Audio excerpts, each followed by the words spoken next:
21st Annual Delta St. John's Alumni Association Induction Ceremony. Pardon my throat, I guess I do need a water now. My name is Bob Allman, and once again this year it's my honor to serve as MC and amateur music provider for these ceremonies. Our current Blue Jay High School students are celebrating homecoming. We're honoring 4 outstanding individuals for their contributions. And tonight we add a 4 to that list.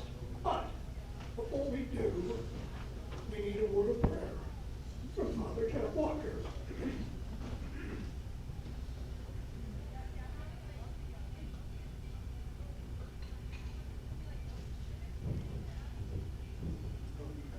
All right, this year we entrusted our school on the first day of school to the Blessed Virgin Mary that she would watch over us during the school year.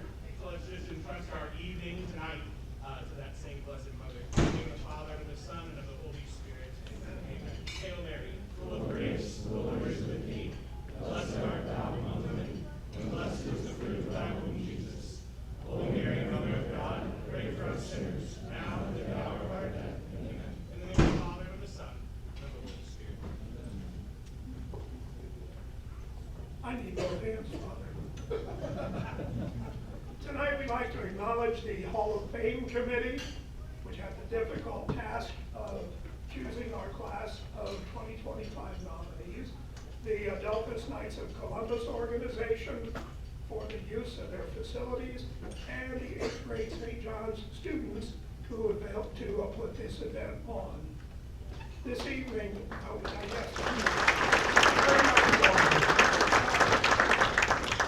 the past year has been one of challenges, growth, and change at St. John's. School staff and community members worked together under tremendous pressure a year ago to deal with the aftermath of a major fire. Our pastor spent part of the past year slowed down only slightly by a serious leg injury. And a new school structure was put into place to take the home of the Blue Jays onto a positive path forward. Father Walker returns now for a school and parish update.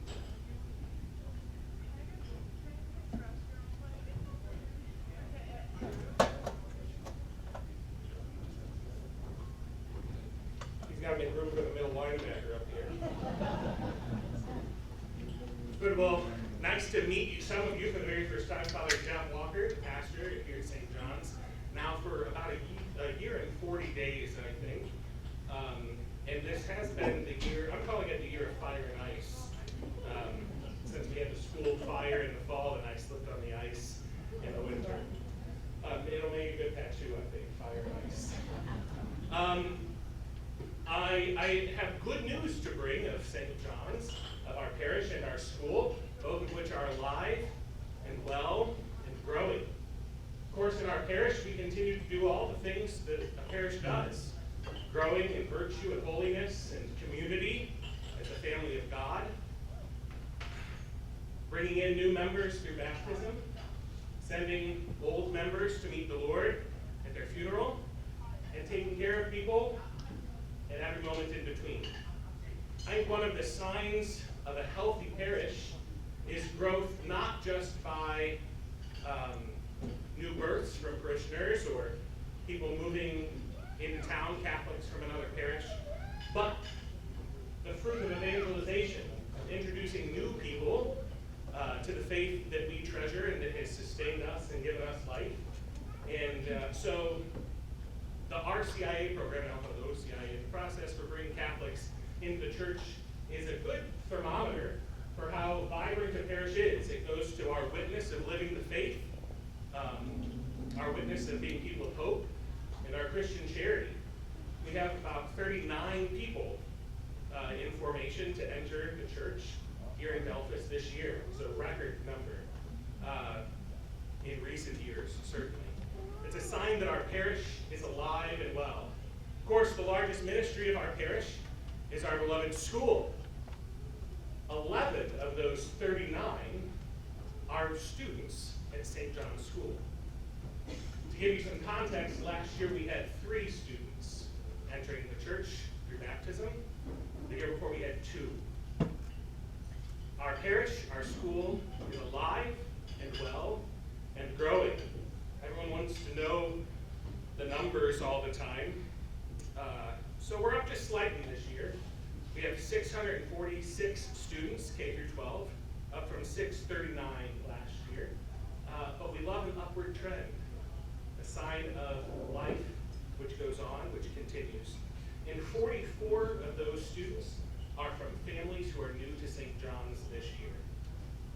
We continue to do things that we've done from the beginning, to teach the most basic of life skills to our preschoolers, our kindergartners, our elementary school students. It's no small task that each year our school helps kids learn to read. We take that for granted. Someone's got to teach them. We teach them about the virtues of living a good life, the history of our blessed nation. We teach them skills in art, in the sciences. We teach them to be inquisitive. We teach them, ideally, to be lifelong learners. Our parish and our school is alive and well.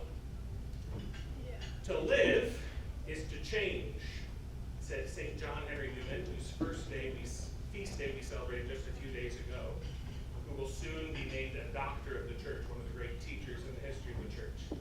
To live is to change, he said, and to be perfect is to have changed often. So this year has been a year of change in Delphos as well, not only with a new pastor, but also, as Bob mentioned, with a new school structure designed to usher St. John's into the future for generations and generations to come. The irony is not lost on me that my first time giving this speech is the first year that the pastor is not the head of the school, and yet here I am, because the principals are out of town and so is the head of school. It works that way sometimes. But I think one of the things that shows is that this new school structure is not all that different from the old structure. Our school continues to be a parish school. It continues to be a ministry of the parish. And I think a lot of people were worried that the pastor was just going to skip town when he wasn't running the day-to-day operations of the school, which is not true at all. I'm so pleased to be the pastor of our school. I'm in the school frequently, sometimes more than I'm in my other parishes. But now I'm able to do the pastoral ministry that a priest is trained to do. We have our new head of school, Nate Stant, our longtime elementary school principal, who's dedicated to the daily operation of the school, which is something entirely new from what running a school was like 50 years ago, or 100 years ago, or 150 years ago. We're so thankful that we have opportunities through the Ohio Ed Choice program, through the John Peterson scholarship program, to provide quality education regardless of a family's ability to pay, and also for those who require special needs and special needs for their educational journey. We're happy to be able to provide those. Our new head of school is just that, the head, who sets our direction, who helps us move forward. Of course, the head does not replace the eyes, or the ears, or the arms, or the feet. We have an excellent staff and our principals, our new preschool director, our teachers, some of whom are brand new, fresh out of college, some of whom are not brand new and fresh out of college. Such a wealth of experience in life and in the classroom is passed down. Such a wealth of experience, a model of behavior on the field, on the court, and in the church. It's a good time to be a Blue Jay. I'm so happy to be with you here this evening. I want to thank you, no matter who you are and why you're here, for whatever ways you've supported St. John's throughout the years. Some of you by your financial support, many of you by your witness as an alum, all of you by your presence here tonight, which guarantees a faith-filled, excellent education for generations yet to come. Thank you so much for being part of our history, and I look forward to you all being part of our future as well.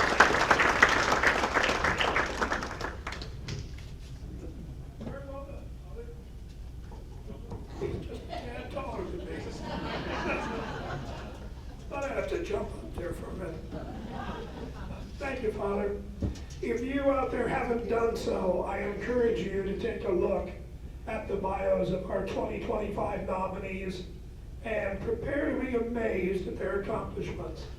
As I've said every year that I've served as the Master of Ceremonies, every year I have said, you did not come to hear me, you came to hear from our honorees and from their families, and that'll be the case today. But first, I should point out the first honorees of the St. John's Hall of Fame were inducted in 2004. It was the outgrowth of an idea expressed by class of '69 graduate Dave Barrelsman during a luncheon meeting at the Rustic, of course. Dave's vision was to recognize outstanding Blue Jay graduates and school supporters, to create a potential network that would be of value to current and future students. Over the past 21 years, the Sisters of Notre Dame and approximately 80 other outstanding individuals have been honored. Tonight's ceremonies salute 4 new inductees. Our first inductee to be honored tonight is United States Marine Corps Colonel Brian Heisman, a graduate from the class of St. John's 1998, who resides in Virginia with his wife Michelle and their children Alexandra and William. After graduating from Ohio State in 2022, Colonel Heisman began a long career serving in the military, which continues today. First of all, Colonel Heisman, thanks for your service and welcome back to your hometown. It's our class of 2025 Professional Achievement Hall of Fame nominee.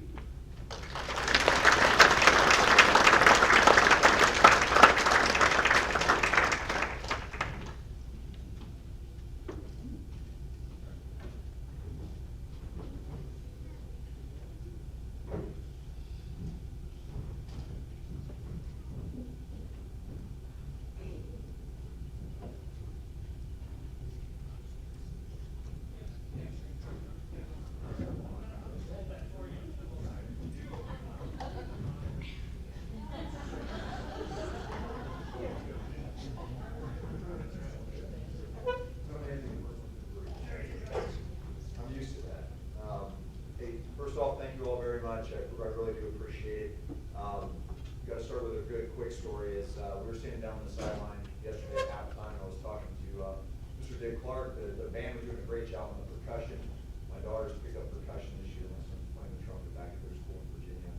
And I told Dick I was in 5th grade. I picked up the snare drum. I was out there playing with the concert. The song we had to play was "Hail the Victors." And being a Heisman, this wasn't going to fly, so I quit.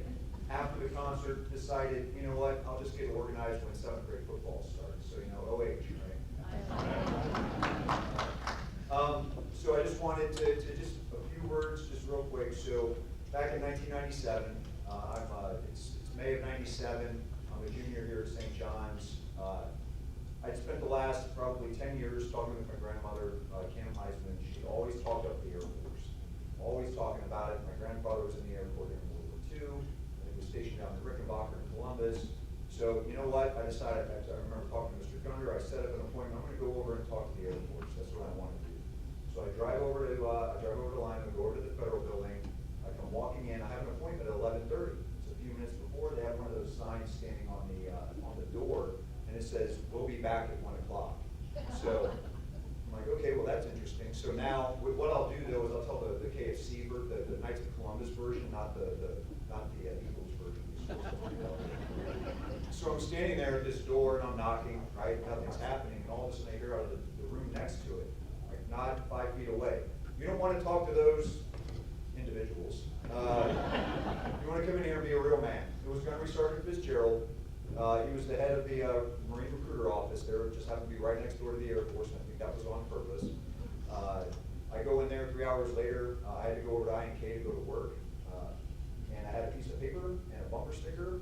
And when I talked to my dad, I was like, hey, I'm going to join the Marines. He's like, hey, you got to talk to your mom. So that's how, I was originally intending to join the Air Force. That's why I'm up here in this uniform today. So really what I wanted to make sure that, I know that I'm being recognized for professional achievement, but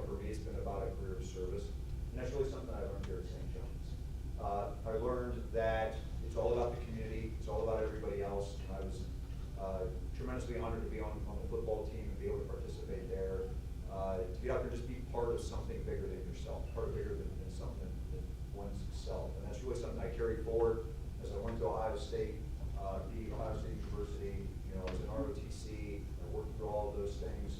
I ended up out in the fleet, California, Hawaii, all over the place. And I met just tremendously awesome people from all over, from all walks of life. It didn't matter where they were coming from, we all come together for a shared purpose. So that's something that I learned back here at St. John's. It's shared purpose, it's shared community, it's shared relationships. And really, what I have to do is I really do need to recognize the people that set that foundation for me. So while we had the whole community, it really started with my family. First off, my parents, Ron and Barb Heisman, my uncle Don, my grandparents, right, Cam and Howard Heisman, Bill and Pauline Dansky, who lived up in Toledo. My grandfather, Bill, was a Catholic war vet in the Navy. You know, all of my cousins, my sister Katie, her husband Roger, their kids, you know, my extended family, everyone there, you know, get together at the holidays, just checking in on folks, and, you know, making those treks up to Toledo to see family up there, family from Toledo coming down here, and all the great things. And then, of course, to thank the people who I get up for each and every day, who I fought. What is it? A couple folks have said, right? When you serve, at least as a Marine, it's not that you hate the people in front of you, it's that you love the people behind you. And that's really been why I've done what I've done.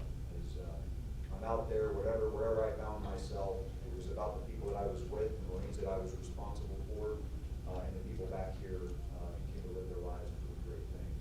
So just kind of one of the things that I'm a Marine, so I can't leave without going a little bit motivational on you. We really want to talk about one of the core virtues, right? Fortitude or courage. One of the three core values of the Marine Corps: honor, courage, and commitment. We're really talking about, you know, if you think about Theodore Roosevelt, President Roosevelt, back in 1910, he gave a speech in Paris.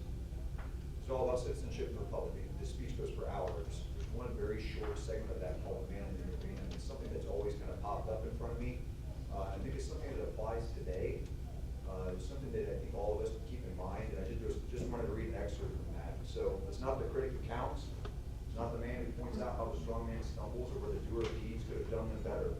The credit belongs to the man who's actually in the arena, whose face is marked by dust and sweat and blood, who strives valiantly, who errs and comes short again and again.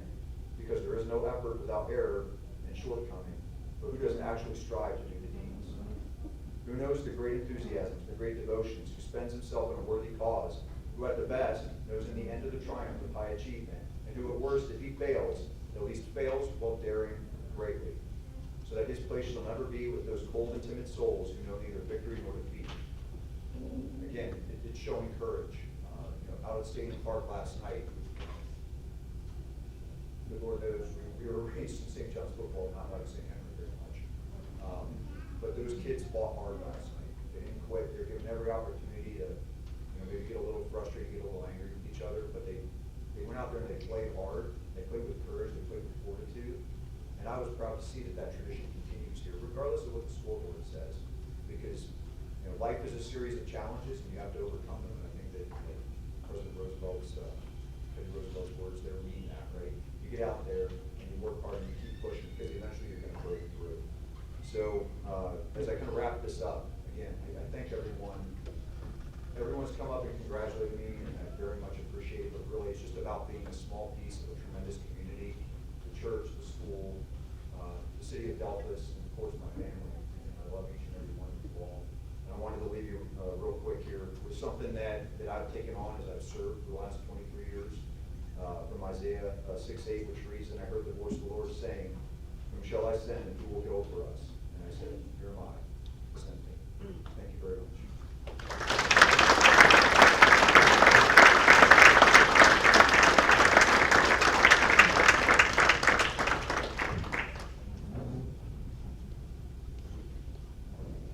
Thank you, Colonel Heisman. That was awesome. He's told too. Our 2025 Athletic Achievement Hall of Fame inductee is Shannon Smith Lewandowski from the St. John's class of 1995. I'm not sure whether she would say that moving from Kansas to Delphos before her freshman year was the best thing that ever happened to her. But I know it was one of the best things that ever happened in the storied history of girls basketball at Delphos St. John's. Her award-winning high school career included scoring 1,219 points during 4 years as a Blue Jays varsity player. Then she went on to play college basketball for Northern Kentucky, where she scored 1,326 points during a stellar college career, earning her induction into the Northern Kentucky University Hall of Fame. Shannon lives in Fort Mitchell, Kentucky, with her husband Adam, as well as their daughter Rachel. I am sure Shannon will have more to say about her career and her time at St. John's High School as he joins us as our 2025 Athletic Achievement Hall of Fame nominee.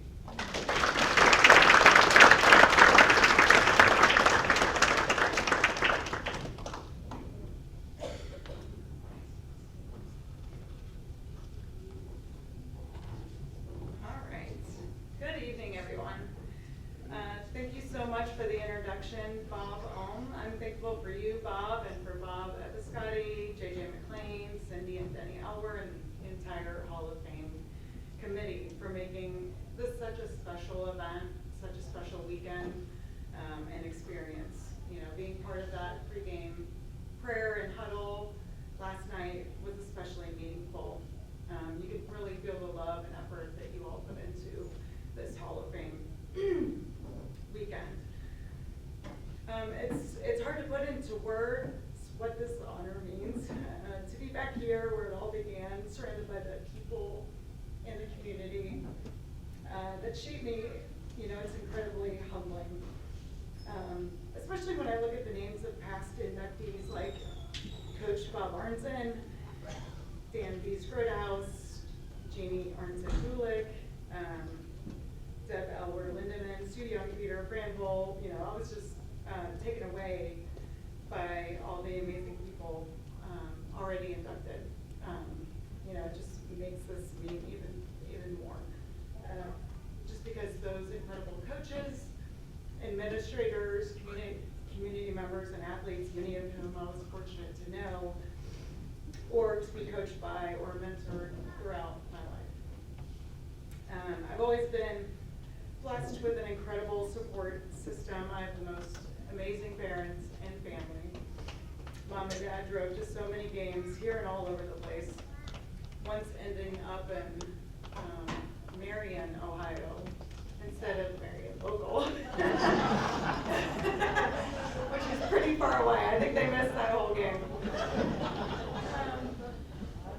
I still remember my dad driving up to Lewis University, which is way on the other side of Chicago, when I was in college for a game, and I was too injured to even play. And I remember thinking, what is he even doing here?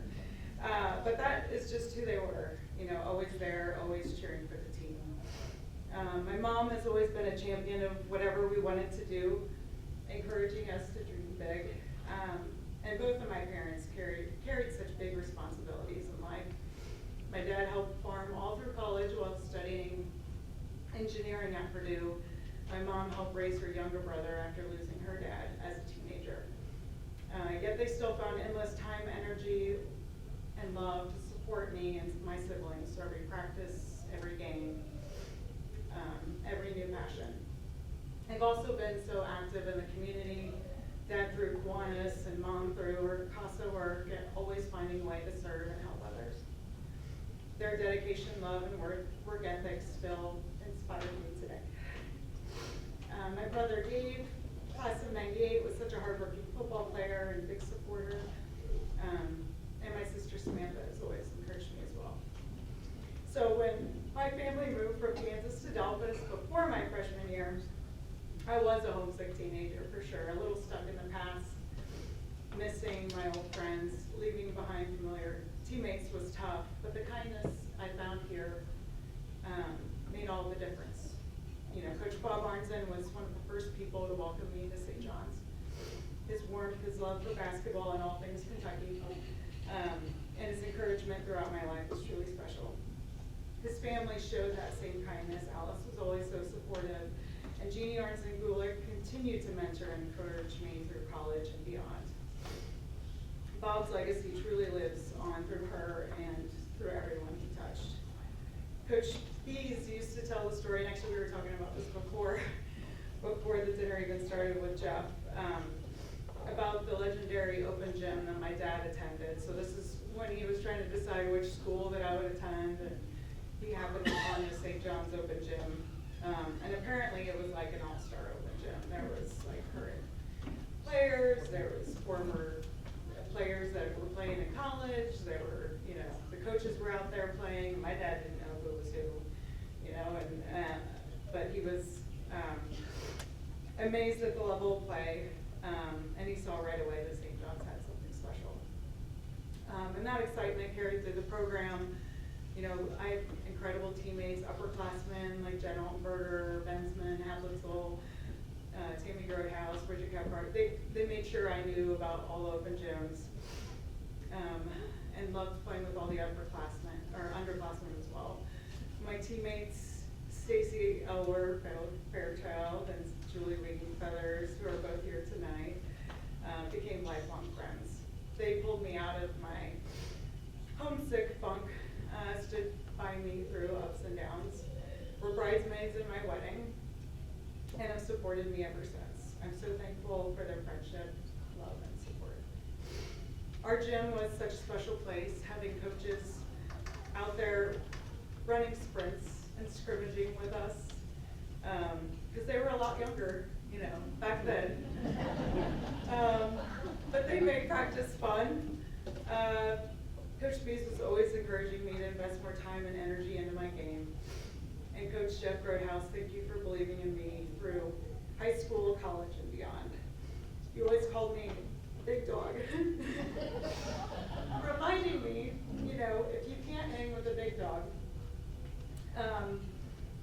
if you can't hang with a big dog, get off the porch, which is funny. But what he was really trying to tell me was to embrace my strengths, to play big, play with confidence. I'll never forget that. And it meant the world to me when you and Dan drove down for my NKU Hall of Fame induction.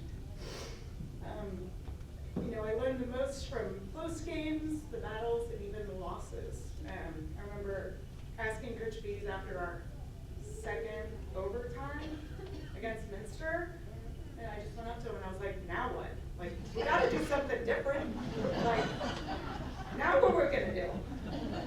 I don't wanna just keep going and going and going, because every time we finally won the third. Or after our Ottoville loss, which was crushing, and Dan was asking me about in-game scenarios, like, what do you think you could have done differently here? He was always trying to make us smarter about the game. And after our final loss, I remember not speaking up when my instincts told me to. I had the thought of just give me the ball. If we're gonna lose, we're gonna go down with me. But I didn't. But that moment taught me something that I've carried throughout my life, which is trust your instincts and listen to your inner voice. And you gotta embrace that big dog energy when the moment calls for it. And then, of course, there was the unforgettable win over Jefferson before that sent us into regional. So I was sick that game, but pushed through and got to take the final shot and seal the win. And those are the moments you never forget.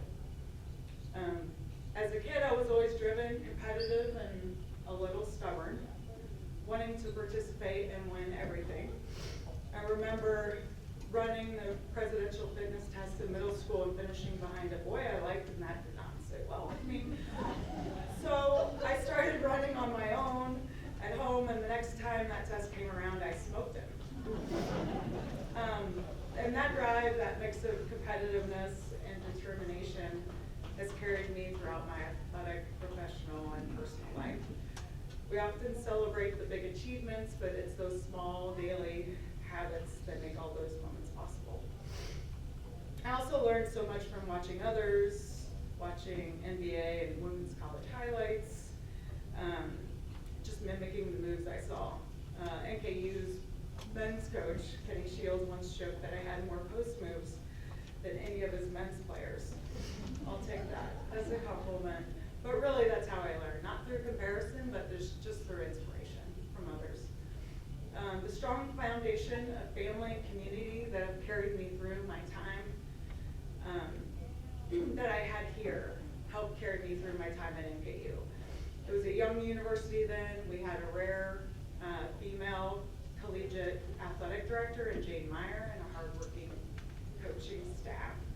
It was a hard time adjusting from a very gentle Coach Dan to Coach Nancy Winstall, but she pushed us to be our very best and didn't always show her love for us easily, but she was always there when I needed it, and is still a very dear friend. And during my senior year, I faced one of my biggest challenges, having my first starter, Jordan, on September 2nd. That year tested me in ways I couldn't have imagined, but also taught me how much support truly surrounds you from family, coaches, and mentors. It was that experience that inspired me to later coach my own daughters, first in basketball and then volleyball. That same sense of purpose is why I also stay active in my community. I work for Engaged Partners. It's a B Corp, and we build great software so that we can invest in people in the community. I've stayed connected to NKU, serving on the Athletics Council and Hall of Fame Committee, and mentoring other women in tech through Together Digital. I also have to thank my family. Not everyone could be here today. We just had a really big family celebration in Cincinnati 2 weeks ago for my dad's 80th. My youngest daughter Rachel is here today, and my oldest daughter Jordan, who couldn't be here, just got engaged and is thriving as an aeronautical engineer in Denver. Rachel brings so much joy and light into our lives. I'm soaking up the time with her. Love watching her compete and encourage teammates on the court, pursue her passions in the classroom, and lead through Tiger Master program. Of all the roles I've had, being their mom and watching them discover their strength and become who they're meant to be, is one that I treasure the most. And to my husband, Adam, thank you for your love, patience, and support through all of our chapters of our lives together. Community is powerful, just as Brian mentioned. The investment you make in others lives on through them. I was able to continue growing and succeeding because I carried with me the strength and support of the St. John's community. To be recognized today back where it started is one of the greatest honors of my life. I'm proud to be part of the St. John's girls basketball legacy and proud to see how far women's sports have come and continue to rise. When I got the news from my friend Stacy, I was overwhelmed. She called me the same week we lost Coach Bees, and it felt so bittersweet. You know, it was a moment of both sadness and gratitude. I wish I could thank him in person for believing me, for pushing me, and making me smile when I needed it the most. Thank you, Coach Bees. I just wanted to say a quick congratulations to Dick Clark, to Brian Heisman, and to Dave Roach. I feel incredibly fortunate to be inducted alongside Blue Jays I've known and deeply respected throughout the years. My brother cherished his friendship with Brian, and both Dick and Dave always stood out for their love of family, their commitment to community, and the genuine optimism they shared with everyone around them. Thank you to the Hall of Fame committee again, to my coaches and teammates, and to my family, and of course to this community for shaping me into who I am today. Once a Blue Jay, always a Blue Jay.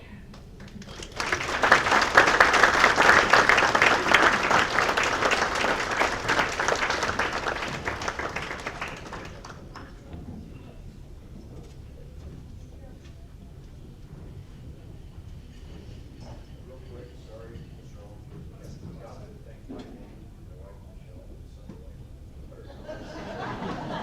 So I'll hear it tomorrow. But also, I think one person who we all know in the Delphus community has done a tremendous job, dedicated himself to it, for the plans of the high school. So apologize for the quick hold up, but if I didn't recognize those folks. You're a wise man.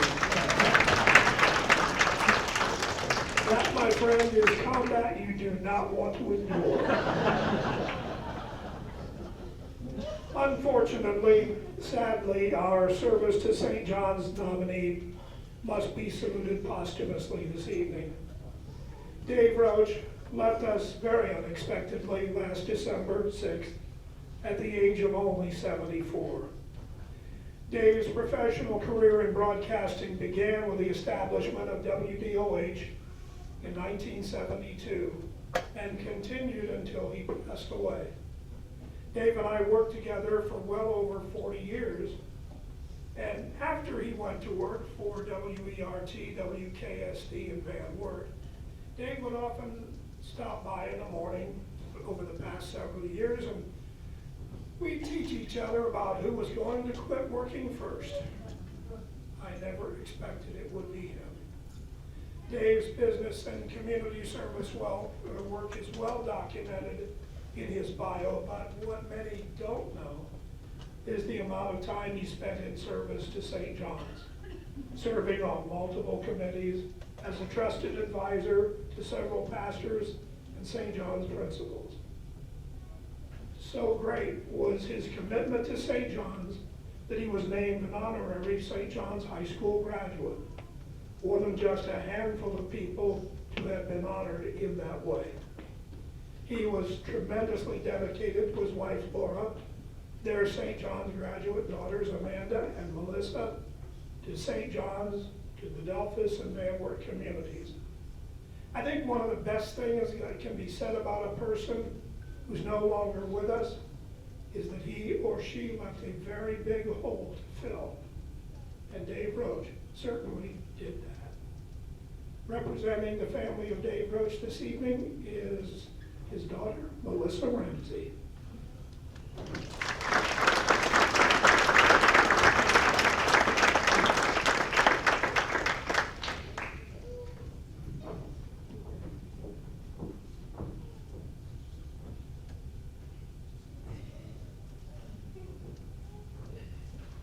Thank you so much. We are so honored to be here to talk about a man we truly believe embodied everything great about this town. My name is Melissa Ramsey, the eldest daughter of Dave Roach, and I'm here to represent the love of his life, Laura. They have just celebrated 50 years together. My sister Amanda, his prized grandchildren, this is Joss, Jasper, and Eleanor. His brothers, Mike and Phil, his sisters Mary and Beth, and their significant others. My dad grew up in Fort Wayne, Indiana, and came to Delphus in the mid-70s to open the radio station, WDOH. He came to the area to check it out, and they found that they didn't have a local radio station, and just happened to come on one of those crazy weekends here in town, where they were having a firefighter festival. He was in awe of the town and immediately wanted to come here to open up a station. He wanted to work with local businesses, and I think most exciting to him was to start local sports broadcasting. He worked hard to get the radio station off the ground, having to sleep on the floor of the station many nights to make sure it stayed on, and he worked several part-time jobs. One was at the Top Chalet, well, it wasn't called Top Chalet at the time, where he made pizzas. And if you ever knew my dad, he never touched the stuff after that. And then several years later, he persuaded his beautiful wife to move here, and they started a family. This town, and most importantly, St. John's, became very important to my dad. Fun fact, my dad went to the seminary for high school. And luckily for several of us here in this room, he decided that was not the path his life was taking him. My dad was a man of deep faith, supporting the church and school in various roles over his lifetime, whether it be on the council, volunteering his voice for the wheel at the festival, or serving as a communion distributor. But one of the things I remember most about my dad was his work on the soccer program here in Delphus. When I was 6, he, along with Jurgen Waldick, started the first ever soccer program in Delphus. And after several years of breathing in that strange aroma at the city park, they decided it was time to move it over to the annex. And we spent several weekends draining those fields of water and lining those fields for play. And we watched in awe as the program took off, and it's what you see today. My dad worked very hard to develop that soccer program, and he worked really hard to make sure it became a varsity sport at St. John's and at Jefferson as well. He became the women's first head coach for several years, and then worked as a referee for several years after that. He would never admit it, but it made him so proud to see how far that program came over the years and to see the girls out there today playing varsity soccer. So I know I'm biased, but my dad was truly an amazing man, and we were so lucky that we got to tell him that before he left us. He started a business from scratch with the support of some amazing people such as Deb Cloud. He made friendships in a new town and was a loving and involved family man, focused on how he could make a difference. And I never heard my dad utter a mean word about anyone. And we always made fun of him. He was very renowned for finding a friend no matter where we were in the world, whether in Arizona for spring training or out in Hilton Head for our annual summer vacation. He always found someone he knew. He probably called many of you in this room big guy, or hey gang, or young lady. He called a lot of people that because he knew so many and he didn't want to mess up anybody's name. But most of all, my dad chose to use his radio and daily voice to spread love, kindness, and compassion. So in closing, I ask that you two stop and think about it and make sure that you choose to use your voice to spread love, kindness, and compassion. Thank you.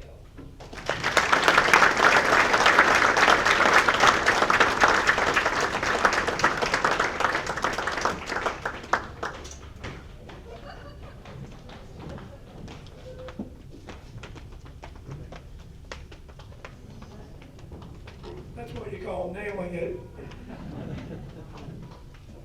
Our fourth and final nominee for this year is Dick Clark, honored for his service to mankind. Dick and his wife, St. Brenda, live in Delta.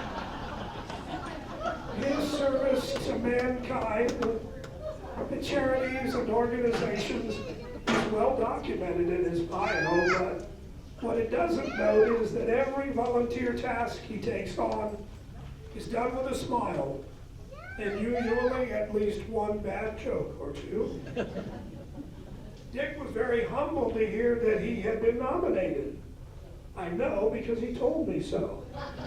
And the licensed realtor would never lie, would he? I can speak from personal experience when I say that Dick is one of those people who makes those around him feel better about their day and themselves and what they're doing. Dick is extremely nervous about having to speak to all of you tonight. Almost as nervous as he was on the day he had to look at his St. John's class of '78 diploma to make sure that it was signed. But indeed, it was. Welcome to our service to mankind nominee, Dick Clark. Dick, my advice.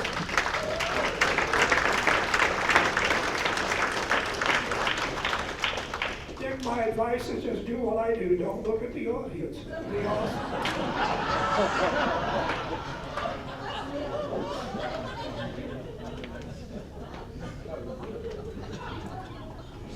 Thank you, Bob. The only reason my diploma was signed because Mom was a secretary in high school. And that's no lie. I do find myself in unfamiliar territory. For 20 years, I invite Father up to do the invocation, and I spend the rest of the evening being Bob seeing I don't. But I am deeply humbled and profoundly grateful to accept this Hall of Fame award for service to mankind. Thank you, Shannon, for getting emotional, because if I start crying like a bitch, I'm not going to feel too good. Sorry, sister. Well, I say confession in my future. Sorry, Father, it's been 40 years since my last to be recognized by Delta St. John's, a place that is very special. I knew I was going to do this. But anyway, I want to thank my sisters who nominated me and the selection committee for believing the snow job they put on paper. I'd also like to congratulate my fellow inductees who were all very deserving of their nomination selection. As I was getting ready for tonight's festivities, I said to Brenda, I said, in your wildest dreams, did you ever imagine I'd be inducted into the St. John's Hall of Fame? She said, Dick, you're not in my wildest dreams. To be fair, I stole that from Bob Kill, class of 2013. I waited 12 years to use that line. When I was notified that I was selected, I was super excited. Then I realized I have to give this speech. And for those of you that know me, no public speaking makes me very nervous. Maybe not as nervous as Father Walker, Mr. Lee, and the coaches when I'm announcing basketball games, but as Don Heisman always said, never trust a clerk with a microphone. I am blessed to have been born into the Clark family. 2 aunts, 6 uncles, 42 first cousins. There are Clarks everywhere. My parents were John and Margie. My siblings are Kathy the Queen, Dave the Cop, and Kelly the basketball state champion 1980. We grew up on Cleveland Street, and in my opinion, the best neighborhood ever. Between the Webbers, the Clarks, the Munners, the Rickers, the Lowers, the Rohrbachers, Spitnails, the Gunners, the Youngwellers, the Dickreedies, we had kids everywhere playing in the middle of a dead-end street. This city, that neighborhood, our school is our family. I was so blessed Mom and Dad could send us kids to St. John's. With Mom working there for 32 years, I worked there through school. It felt like, and to this day, when I walk in the building, it just feels like home. You got your butt chewed when you needed it, acknowledged when you did something good, and disciplined when necessary. Thank God I only needed that discipline just a couple times. I never minded being at school. It was a socialization that I most enjoyed. Should have taken my academic career a little more seriously, but I always had a good time setting up and cleaning up at the festival, dances, mopping floors, cleaning restrooms, working summers with Bob Miller and Mr. Heisman, Don Heisman, cleaning cars for Mr. Bowl, running errands for Mr. Adams. Didn't matter, just loved it. The culture then and still is pilgrim service. A little bit about my dad. Just the nicest guy you would ever meet. One of the quickest wit and funniest guys I know.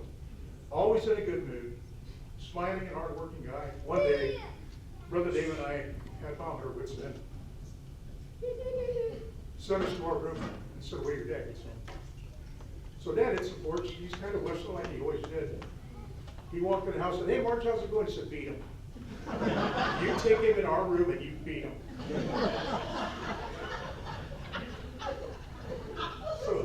So Dad takes us in his room, and he's like, "Hell, fellas, I ain't mad at you for nothing. I'm just going to start whipping the bed, and I want you to start screaming like a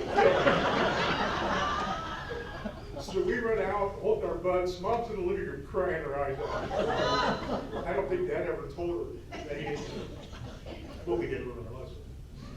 And Mom, being secretary of the high school, I found out she was the original detective in our family.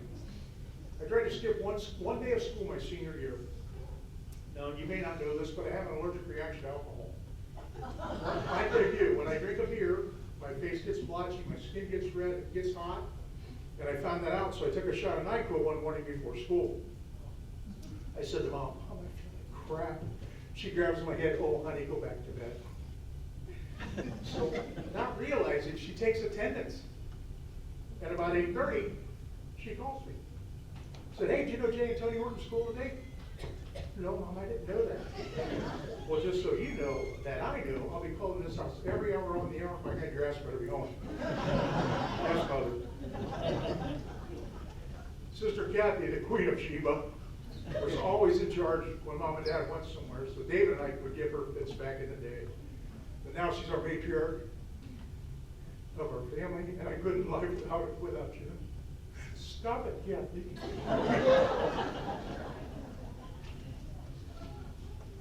Brother Dave, protecting and serving the city of Delphos as a cop for over 40 years, I always knew he'd be a detective.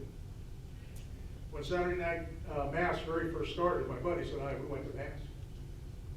Well, I went up and I saw who's having Mass, and I grabbed a bulletin and we went driving around for an hour. Went straight home. Dad said, Dave said you were in church. I said, yeah, I was there. Mom said, who had Mass? I said, it's Father Badger. Dad says, where's your bulletin? It's right here. Dave said, who was elector? I said, I don't know who that guy was. He said, it was Uncle Ed. So much they got grounded, it was an awful night. And then there's Kelly, Mom and Dad's favorite basketball star, state champion, which she never lets us forget, state tournament MVP, good God. Always felt pretty good about myself until someone would say, aren't you Kelly Clark's brother? So I had to get out of town. I moved to Columbus. I went to school where I met my wife Brenda as of September 29. How many years? 41. 41 years this past September. She blessed us with 3 boys, John, Ryan, and Tim. She did a wonderful job raising them as I traveled for about 80% of the time for the 7 years after we moved back to town. And I have been proud of the men that you guys have become. Tim married Emily Sweeterman and gave us our first daughter, which we always wanted. And they made us grandparents to Jocelyn, Genevieve, and James. While they have the Sweeterman good looks, they are full of Clark ornery, and I'm amazed at how quickly they're growing up. Love you guys. Now on to my work family. Dick Clark Real Estate was started in 2008. Rick Gable, Kathy Worst, Chris Pullman, Diana Hobbs, Stephanie Will, Rod and Tasha Klinger, Melanie Turbin are the best group of professionals that anyone could ever ask to work with. We really just believe in being honest with people and making the real estate transaction as smooth as possible. If you've ever used our service, thank you and God bless you. If you've used one of our competitors, to hell with you. Just kidding. You have an opportunity to redeem yourself. Just remember, Dick Clark Real Estate, don't make a move without us. Oh, by the way, these guys will be at the exit when you leave tonight. They've got business cards, pass them out. Take those with you. I do have a marketing idea, and I just want to see if any of you guys, just apply a show of hands if you think this is a good idea. I'm trying to talk Carl Weber into put my business card into his clients at the funeral home in their fingers. In the casket.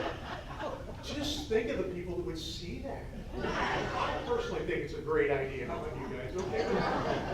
Rob, we got to work on Carl. I heard a long time ago, you can make a living or you can make a life. Getting involved with the city, our school, church, civic organizations has really helped me make a life. I thank my family for allowing me to share my time with others away from home. I know it's hard to take time away from your family, but just a few examples. This next week, look at the people working at the festival. Look at the volunteers that every year make successful the Kiwanis Club, the 4th of July celebration, Hometown Christmas. The Optimus Club does the Avenue of Flags. The Rotary Club does Music in the Park. Knights of Columbus, Thanksgiving meals and Lucky Fish Fries. At St. John's, there are several committees you can get involved with. The choir, concession stand at every sporting event. Every club is looking for help. Each of these opportunities, which we all enjoy, make Delphos a wonderful place to grow up and raise a family. If we each donate an hour or two a month, these organizations will continue to thrive well into the future. All you have to do is ask, who needs help? A lot of organization membership is getting old, so we need more volunteers. And I encourage each of you, regardless of the community you live in, to look for opportunities to help where you can. Get involved. It'll bring a lot of satisfaction to your life.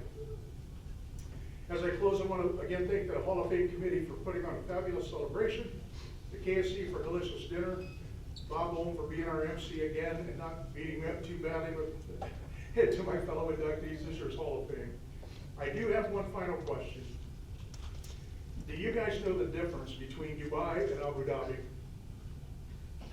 The people of Dubai do not like the Flintstones, but the folks in Abu Dhabi do. Thank you. Have a good night.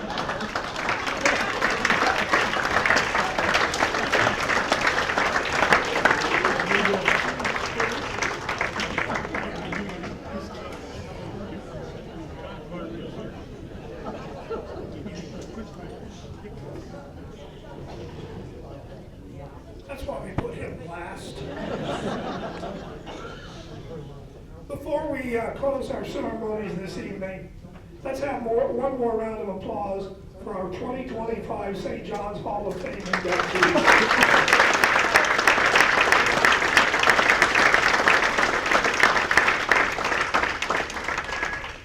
Hall of Fame inductees are selected from nominations received throughout the year. If you have an idea of someone who would merit consideration, you're encouraged to contact the Alumni Association during the months ahead. You are welcome to stick around this evening as long as you'd like for some refreshments, fellowships. Thanks for joining us tonight, but before we go, St. John's seems is all about tradition, and some years ago, someone came up with the idea that this program each year should be closed with the alma mater.